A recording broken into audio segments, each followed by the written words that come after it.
Merci Suzanne. Bonjour tout le monde. Je suis très heureux d'être de retour ici en compagnie du Premier ministre Legault. François, c'est toujours un plaisir de te voir pour des annonces importantes comme celle-ci. C'est beau des partenariats comme ça. Ça fait du bien de continuer à voir des gens en personne plus souvent. Ce matin, j'ai justement visité un centre de vaccination dans Saint-Michel, ici à Montréal. Tout était très bien organisé, bien sûr. J'ai rencontré des jeunes du quartier et on a parlé de l'importance de la vaccination. Au Québec, c'est plus de 82 % de la population admissible qui a reçu une première dose et plus de 47 % de la population admissible qui a reçu une deuxième dose.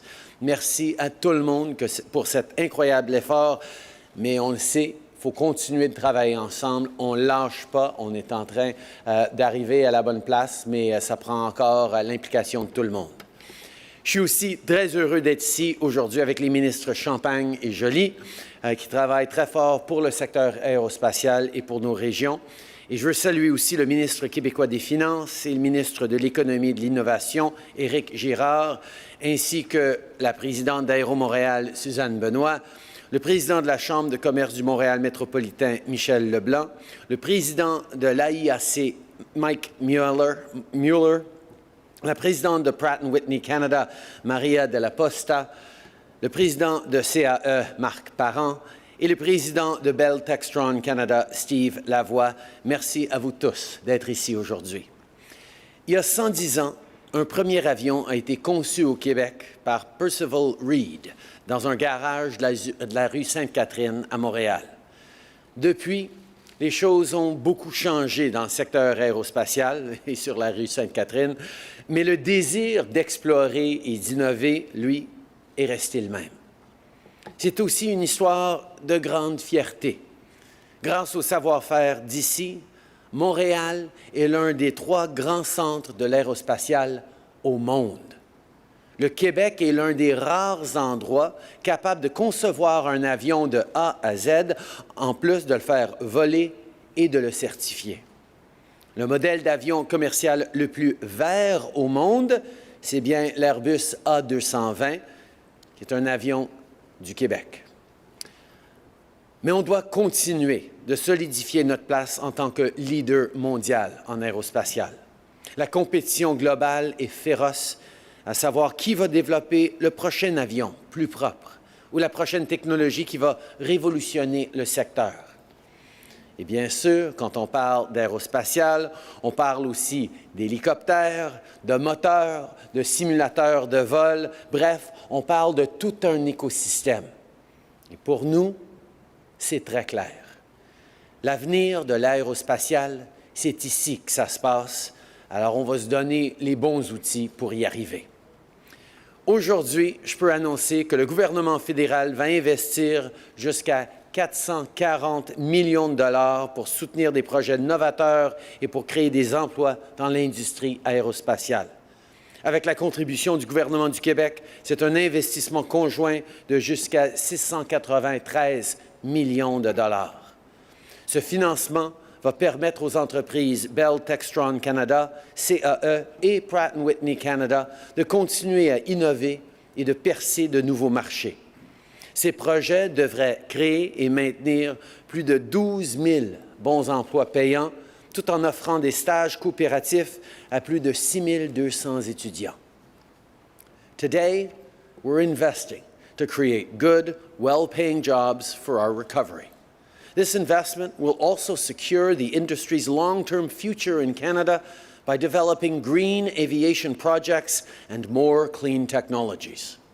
Some of these technologies will take decades to develop, so there's absolutely no time to waste, and that's why we're here today.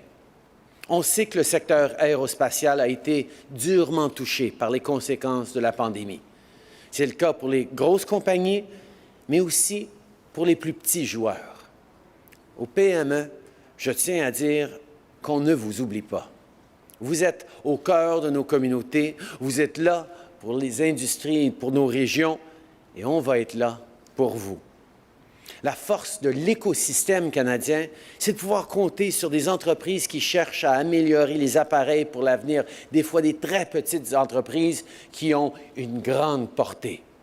Ça peut se faire, par exemple, en perfectionnant l'aérodynamisme, en changeant les configurations ou en proposant des structures plus légères et des systèmes plus performants.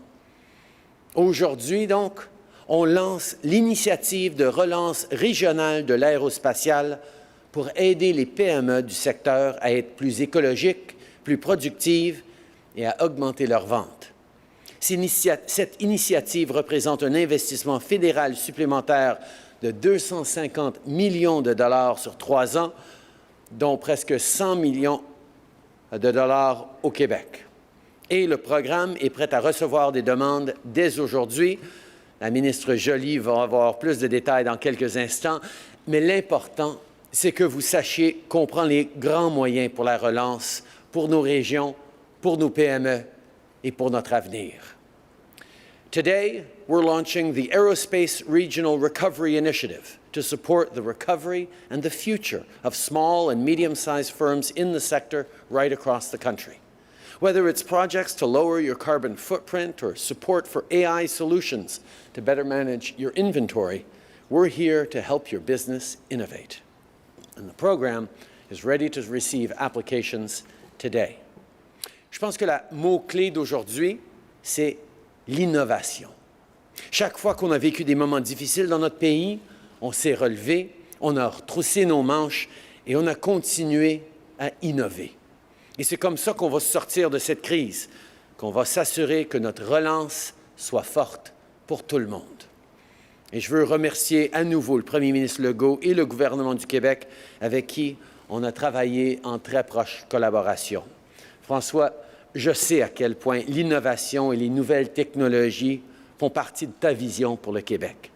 On partage tous les deux le but commun de continuer à créer de bons emplois payants pour les Québécois et les investissements d'aujourd'hui vont faire une vraie différence. Je peux vous dire que dans notre gouvernement, tout le monde avance dans la direction relance. Et en continuant tous à travailler ensemble, on va faire en sorte que l'avenir soit meilleur pour tout le monde. Avant de terminer aujourd'hui, j'aimerais dire quelques mots à propos de la situation à Cuba. We're deeply concerned by the violent crackdown on protests by the Cuban regime. We condemn the arrests and repression by the authorities of peaceful demonstrators. Cubans have the right to express themselves and to have their voices heard. We stand, as we always will, with the people of Cuba who want and deserve democracy, freedom and respect. Et bien sûr, on suit aussi de très près la situation en Haïti. Le ministre Garneau s'est entretenu cette semaine avec le premier ministre intérimaire Joseph. Il a aussi abordé la question avec le secrétaire d'État Blinken. On a réaffirmé l'engagement continu du Canada, notamment en aidant le pays à relever les défis actuels en matière de sécurité et de gouvernance. Toutes les parties en Haïti doivent s'engager dans un dialogue et on appelle le pays à tenir des élections d'ici la fin de l'année pour assurer la démocratie, la paix et la stabilité. Le Canada demeure l'un des plus grands contributeurs en aide au développement pour Haïti, avec un montant d'environ 89 millions de dollars par année, et on va continuer de soutenir le peuple haïtien sur le terrain.